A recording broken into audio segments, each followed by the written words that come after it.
மாதிரி ஆட்டுக்காலை நல்லா சுட்டு கொடுப்பாங்க. ஏன்னா காலில் வந்து குட்டி குட்டியாக முடி இருக்கும், அந்த முடி போகிறதுக்காக தான் நல்லா சுட்டு கொடுப்பாங்க. இந்த மாதிரி கருப்பாக இருக்கும், சொரண்டுனாலே போயிடும், சில சமயம் கழுவுனாலே போயிடும். இது பாருங்கள் ஈஸியாக வருது. ஃபுல்லாக நம்ம இப்படி சொரண்டி எடுத்துக்கணும். ஃபுல்லாக நான் இந்த மாதிரி க்ளீன் பண்ணிவிட்டு காட்டுறேன். நல்லா க்ளீன் பண்ணியாச்சு. இப்போ அதை நம்ம கழுவி எடுத்துகிட்டு வந்துடலாம்.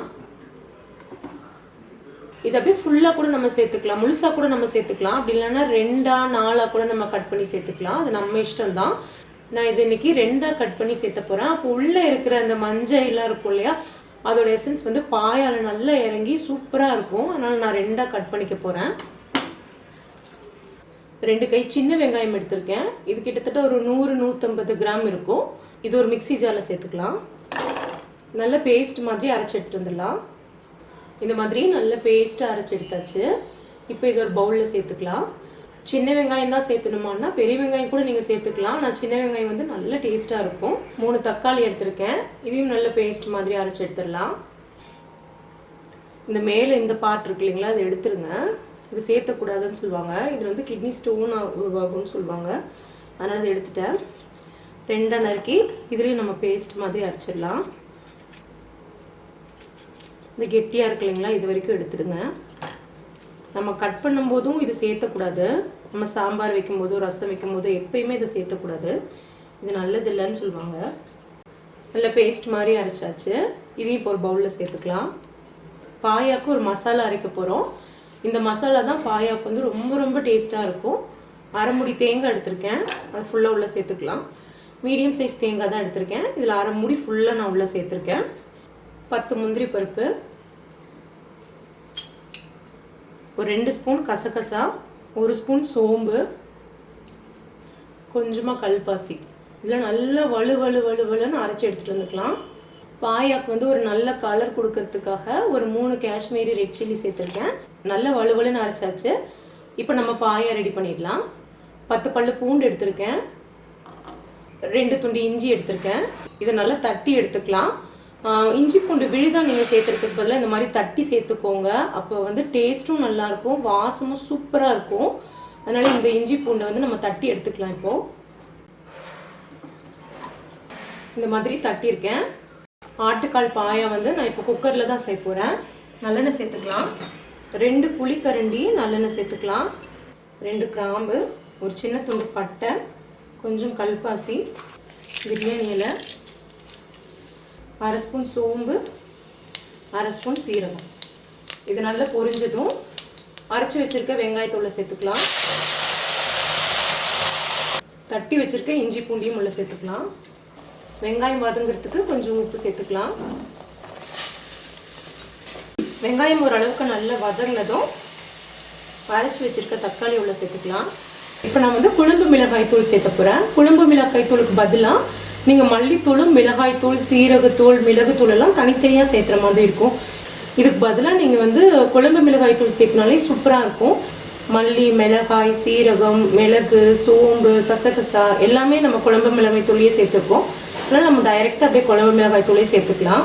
கொஞ்சமாக புதினா சேர்த்துக்கலாம். புதினா சேர்த்தும் போது நல்ல வாசமாக இருக்கும்.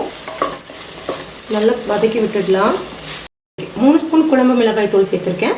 அரை ஸ்பூன் மிளகாய் தூள் சேர்த்துருக்கேன். மஞ்சத்தூள் வந்து ஒரு 1/4 ஸ்பூன். மஞ்சத்தூள் வந்து இன்னும் கூட சேர்த்துக்கலாம், ஒரு அரை ஸ்பூன் பக்கம் கூட சேர்த்துக்கலாம். கரம் மசாலா வந்து ஒரு அரை ஸ்பூன். இது நல்லா கலந்து விட்டுடலாம்.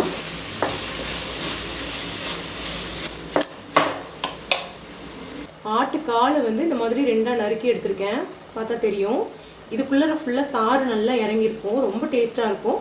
குள்ளே இருக்கிற அந்த மஞ்சள் எல்லாம் இருக்கு இல்லைங்களா, அதுவும் குழம்புல நல்லா இறங்கி சூப்பராக இருக்கும். கண்டிப்பாக இந்த மாதிரி கட் பண்ணிக்கோங்க. நீங்கள் அப்படியே முழுசாக போட்டிங்கன்னா இதிலேருந்து சாரெல்லாம் வெளியே வரத்துக்கு வந்து சான்சஸ் ரொம்ப கம்மி. இந்த மாதிரி நம்ம கட் பண்ணிட்டோம்னா நல்லா இறங்கும். சில காலெல்லாம் பார்த்திங்கன்னா நம்ம இப்படி உடைச்சாலே விரிஞ்சிரும். அப்படி இப்படி விரிச்சே கூட அப்படி நம்ம உள்ளே போட்டுக்கலாம். அப்போ நமக்கு இன்னும் கூட சாறு நல்லா உள்ளே இறங்கும். இப்போ காலெல்லாம் உள்ளே சேர்த்துக்கலாம்.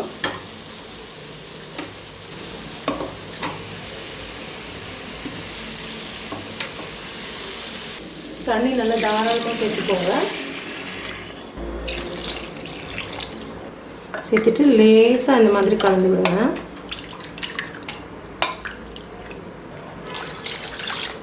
கால் நல்லா முங்குற அளவுக்கு தண்ணி ஊற்றிருக்கேன். இப்போ குக்கர் மூடி வச்சுட்டு லோ ஃப்ளேமில் இல்லைன்னா மீடியம் ஃப்ளேமில் 7லேருந்து 8 விசில் வரைக்கும் நல்லா வச்சு எடுத்துக்கலாங்க. மட்டன் நல்லா வேக வைப்போம்ல, அதே மாதிரி தான் ஒரு 7-8 விசில் நல்லா லோ ஃப்ளேமில் இல்லைன்னா மீடியம் ஃப்ளேமில் வச்சு எடுத்துக்கலாம்.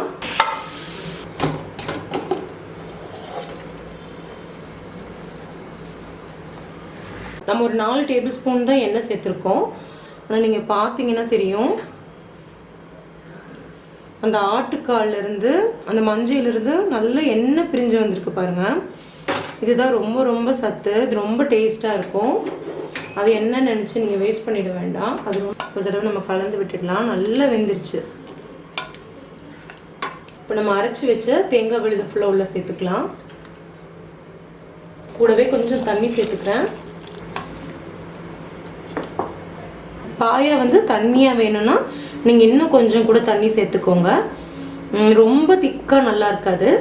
எனக்கு இந்த கன்சிஸ்டன்சி போதும். எனக்கு இந்த மாதிரி ரொம்ப தண்ணியாக இல்லாமல் ரொம்ப திக்காக இல்லாமல் எனக்கு இந்த கன்சிஸ்டன்சி போதும். நம்ம வேகும் போதே கிட்டத்தட்ட ஒரு 4 டம்ளர் சேர்த்துருக்கோம். இப்போ ஒரு 2 டம்ளர் பக்கம் சேர்த்துருக்கோம் இல்லையா. கிட்டத்தட்ட ஒரு 5-6 டம்ளர் தண்ணி சேர்த்துருக்கேன். இன்னும் வேணும்னாலும் நீங்கள் சேர்த்துக்கலாம். ஏன்னா நம்ம முந்திரி பருப்பு தேங்காய்லாம் சேர்த்துருக்கோம் இல்லையா, திக்காகும். குக்கர் மூட வேண்டாம். இந்த மாதிரி கொஞ்சம் ஓப்பன் பண்ணி வச்சிடலாம். இதை நல்லா கொதிக்கட்டும். அவ்வளோதான். ரொம்ப ரொம்ப டேஸ்டியான ஆட்டுக்கால் பாயா ரெடி ஆயிடுச்சு. இந்த ரெசிபி இட்லி, தோசை, இடியாப்பம், ஆப்பம், புரோட்டா, சப்பாத்திக்கெல்லாம் கூட ரொம்ப ரொம்ப சூப்பரான ஒரு காம்பினேஷன். கண்டிப்பாக ட்ரை பண்ணி பாருங்க. தேங்க்யூ.